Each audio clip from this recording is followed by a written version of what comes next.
Yeah, Jenny Mansbridge and Arkong Fung know that I'm sort of a half-hearted deliberationist. I'm a 2 chairs for deliberation guy, not a 3 chairs. And also, like Jenny Mansbridge, I thought human rights discourse was just a narcissistic indulgence until I saw with my own eyes its transformative power, which I ignored for 5 or 6 years as my colleagues in Senegal kept telling me that it was an essential part of the process. And that just goes to show that sometimes persuasion is very slow, which is one of the points I'm going to make today. And my paper uses formal argument for the most part to argue that formal argument is a incomplete and defective model of persuasion and attitude change. And so to compensate for that, I'm going to use some figurative argument and emotion and humor in the slideshow. But this will put my commenters at a disadvantage because they don't know exactly what I'm going to say. So my apologies for that. So here we are. This is a public declaration of promoting the health and human rights of all people and women and children, including the collective abandonment of early marriage and female genital cutting in rural Senegal. It's attended by about 2,000 people representing about 120 villages, and it's a great all-day-long fun event which has its formal moments as well. And here are some adolescents who have been through the Toast on Community Empowerment Program, which I'll give more detail on later, but which through 60 sessions over about 2.5 years, among 1% of the population, gives the result 3 or 4 years later of these large community changes. And here are, speaking of figurative argument, here are human rights placards, which the adolescents, of course, go to school, but their adult class are non-literates. And these are human rights placards that trigger discussion of human rights. And I want to say to Anne, I don't think human rights are natural, but I think they're like chickens, that in that, chickens aren't natural either. But every group that sees a chicken wants to adopt chickens into their agricultural practices. The same way when you see human rights, you say, yeah, let's adopt human rights. I mean to say they're both neither is natural and both are widely endorsed. So today I'm going to talk about deliberation. I'm going to talk about the work I've done on harmful social practices, just a little bit of telegraphic background about how my theories collide with reality. I'm only going to talk about the value deliberations today. I'm going to tell you a little bit about deliberation in Tostan in Senegal, how it works, and I doubt that I'll have time to get to the generalizations I refer to. So in my paper, the formal argument about deliberation I made in the paper, I'm going to skip over very quickly because it'll be more fun to look at the examples and the images. But I asked, I review the deliberative literature and ask what are the beneficial effects of deliberation, under what conditions is it beneficial. And then I note that whatever the debate is about the instrumental effects of deliberation, there is one intrinsic value to deliberation, and it's also a distinctive value. No other mechanism can satisfy this intrinsic value that deliberation is the exchange of public reasons.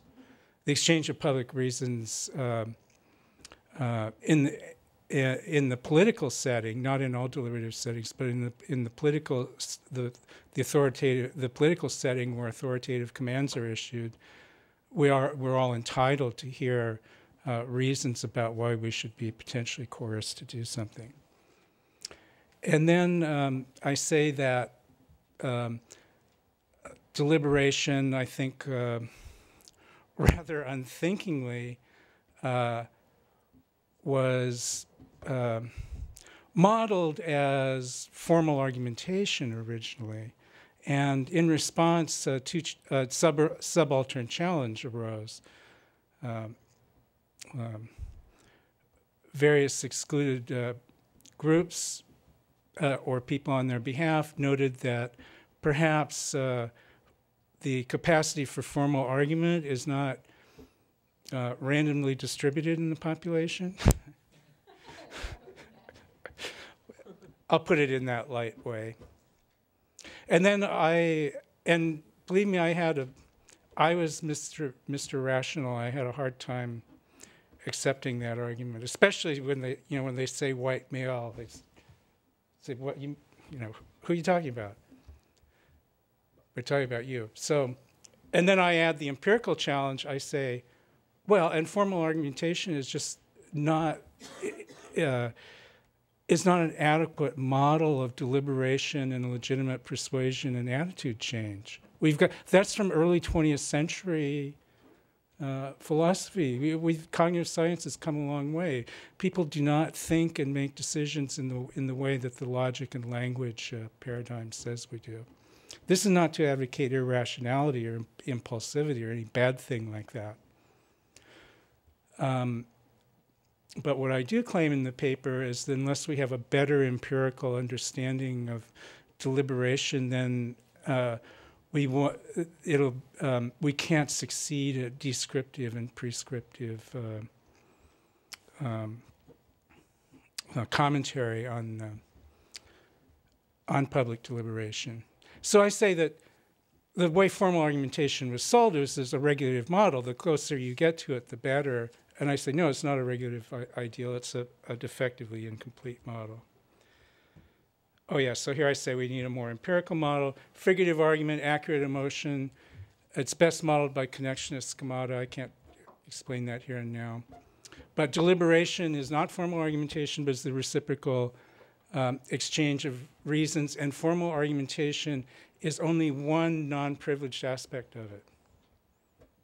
Not the best of all of them, just one non-privileged aspect of it. So I'll have examples from the field.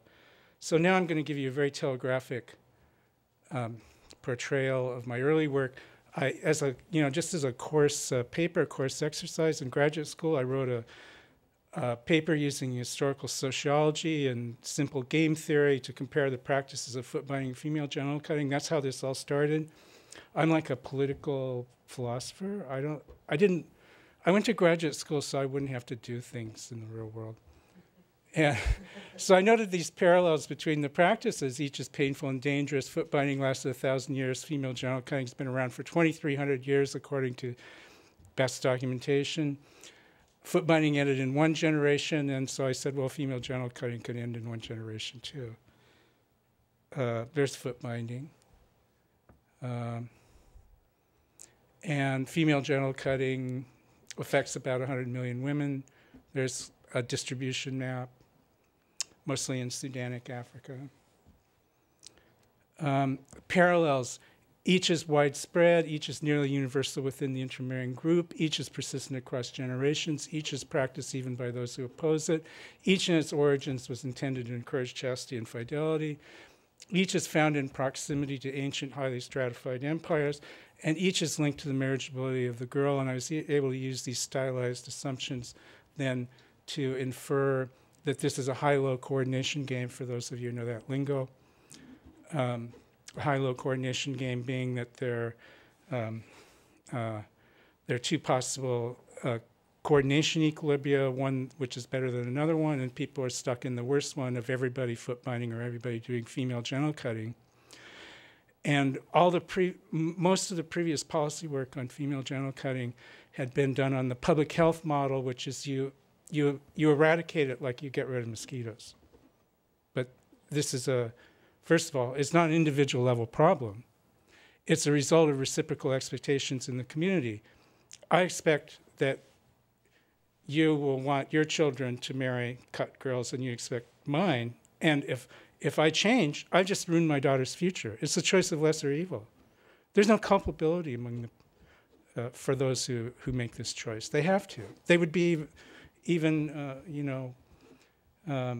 they would be morally culpable if they did ruin the future of their daughter. And so public health messaging, changing relative prices, coercion, none of these traditional methods work. You need to, for the community to coordinate on changing its reciprocal expectations. Oops. And you can see not all social practices are alike. Foot binding, everybody did it, and then nobody did it, and nobody ever went back. And so it resembles this high-low coordination game I mentioned. It resembles changing a convention of driving on one side of the street or another. So Sweden changed from driving on the left to driving on the right. And the Swedes, and so people say, cultural practices are entrenched. It really takes a long time to change. So the unruly Swedes said, this is such a big change that we should do it a little bit at a time. Trucks 1 year and bicycles another year. And then I modeled that. I used a Schelling diagram from his macromotives and macro behavior. That looks mystical, but if we had 2 hours, I could explain it to everyone's satisfaction. And when I first modeled it, I noted the impact of human rights education, of values change, but I didn't have any deep theory about how values deliberations go about. So I ignored it, and now I think I have theories to deal with it, so I'm no longer ignoring it. And of course, I'm passing through that mystically rather than explaining it. It's meant to kind of impress and intimidate you. So if for any of these conventions, once the change is made, there's no incentive to go back. And then I went to the field. Not a lot. I don't go to the field a lot of times. I've been maybe out 90 days in the last 10 years. I found reference to social and moral norms rather than just mere interest as you find a social convention, which I'm going to skip because I don't have time. And then I also found that values deliberations were essential. So Tostan, their first collective abandonment, which was not Tostan's idea. Tostan is not an FGC organization. It's a basic literacy program and community empowerment program. This was just a side of, byproduct. But the first collective abandonment originated in the first village to do a new human rights education module. Then Community Evangelical Organization for Social Services in Egypt, the first collective abandonment there in the town of Dero Barsha, followed the introduction of human rights education, utterly independent of Tostan or any knowledge about it. And then a case I know less well, but I'm hoping to get more information next week, is the NGO KMG in Ethiopia, which has ended female genital cutting and marriage by abduction across a province of 800,000 in Ethiopia. Success followed by adding coordinated abandonment to the human rights effort that was already in place.